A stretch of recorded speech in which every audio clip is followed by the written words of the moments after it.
सखियों, राम राम। आज मैं आपको सोमवार के व्रत की कहानी सुनाने जा रही हूँ। शिवजी की कहानी। एक समय की बात है। शिवजी पार्वती को बोले कि मैं दुनिया का खेल देखने जा रहा हूँ। तब पार्वती बोली कि मैं भी आपके साथ चलूँगी। शिवजी बोले, रास्ते में आपको भूख प्यास लगेगी, आप मेरे साथ कहाँ चलोगे? पर पार्वती ने हट कर लिया। शिवजी पार्वती नंदी पर सवार होकर चले।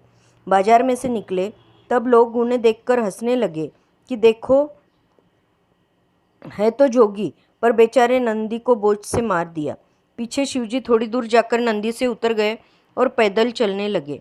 आगे चले तो लोग उन्हें देखकर हंसने लगे कि देखो, जोगी बना फिरता है, खुद तो पैदल चल रहा है और लुगाई को बैल पर चढ़ा रखा है। फिर थोड़ी दूर जाकर शिवजी बैल पर बैठ गए और पार्वती पैदल चलने लगी। तब लोग कहने लगे कि देखो, जोगी है पर खुद तो बैल पर चढ़ा हुआ है और लुगाई बेचारी पैदल भागती जा रही है। थोड़ी दूर जाकर शिवजी पेड़ के नीचे विश्राम करने रुके और सिर के नीचे तकिया लगाकर सो गए। कुछ औरतें उधर से निकली तब शिवजी को देखकर बोली, देखो, जोगी बना है पर तकिए के बिना नहीं सोता है। वे चली गई। तब शिवजी ने तकिया निकाल दिया। थोड़ी देर बाद वे ही औरतें वापस आई और बोली, देखो, जोगी को कितना गुस्सा है, हम लोगों ने कह दिया तो तकिया निकाल दिया। शिवजी पार्वती को बोले कि तुमने दुनिया का खेल देख लिया ना, लोगों को किसी तरह भी चैन नहीं मिलता है। अब कैलाश पर्वत पर जाकर रहेंगे। वहाँ से चले तो पार्वती बोली, महाराज मुझे प्यास लग रही है। शिवजी बोले, मैंने तो पहले ही कहा था कि आप चल नहीं सकेगी। फिर शिवजी ने वहाँ पर जटा खोलकर गंगा बहा दी। शिवजी, पार्वती और नंदी ने जल पिया और आगे चले। थोड़ी दूर चलने पर पार्वती बोली, महाराज मुझे तो भूख लगी है, और वहीं बैठ गई। तब शिवजी एक बुढ़िया के घर गए और बोले, बुढ़िया माई अलखराम। तब बुढ़िया माई बोली, बोलो अलखराम क्या चाहिए? शिवजी बोले, खीर खांड का भोजन चाहिए। बुढ़िया बोली, मेरे घर तो पहले ही खाने वाले बहुत है, आप लोग के लिए मैं कहाँ तक भोजन पकाऊं? तब शिवजी आगे चले और दूसरी बुढ़िया के पास गए। बोले, बुढ़िया माई अलखराम। बुढ़िया बोली, अलखराम क्या चाहिए? शिवजी बोले, खीर खांड का भोजन चाहिए। बुढ़िया बोली, आओ महाराज बैठो। फिर बुढ़िया सामग्री लेने बाहर जाने लगी तो शिवजी बोले, कहाँ जा रही हो?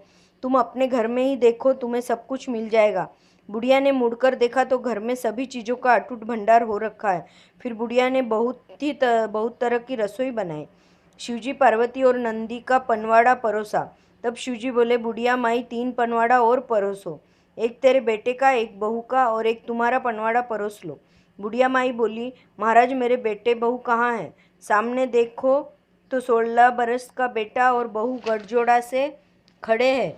फिर सभी कोई जिम लिए। शिवजी पार्वती तो चले गए।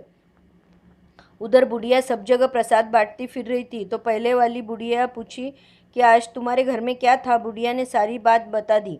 तब पहली वाली बुढ़िया बोली कि वे मेरे से ले गए और तुम्हें दे गए। बुढ़िया शिवजी पार्वती के पीछे भागती गई। पार्वती बोली, महाराज रुक जाओ। तब शिवजी बोले, आपने रास्ते में तो बहुत ही हैरान किया है। बुढ़िया बोली, भगवान आप मेरे से ले गए और उसे दे गए। भगवान बोले, तुमने ना कही इसलिए तेरे ना हो गई, और उसने हाँ कही इसलिए उसके पास सब कुछ हो गया।